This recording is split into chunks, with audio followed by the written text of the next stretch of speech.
এয়া চক এতিয়া আৰু নিজে গাড়ী ধুইছোঁ দেই ৰাইজ।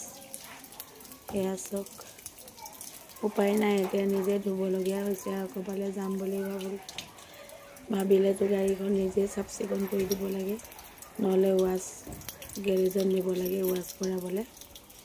উপায় নাই আৰু এতিয়া ল'ৰা ছোৱালীটো কৰিব নিবিচাৰে ন। মানুহজন থকা হ'লে মানুহজনে কৰি দিলেহেঁতেন, এতিয়া মানুহজনো নাই, কোনে কৰি দিব। সেইকাৰণে নিজে কৰিছোঁ। আৰু আপোনালোকে লাইক কমেণ্ট শ্বেয়াৰ আৰু ছাবস্ক্ৰাইব কৰি দিব মোৰ, যাতে চেনেলটো আগবাঢ়ি যায়। আপোনালোকে সহায় কৰাটোৱে কৰা, আৰু কোনে সহায় কৰিব নহ'লে আপোনালোকে অলপ সহায় হেল্প কৰি দিব। মোৰ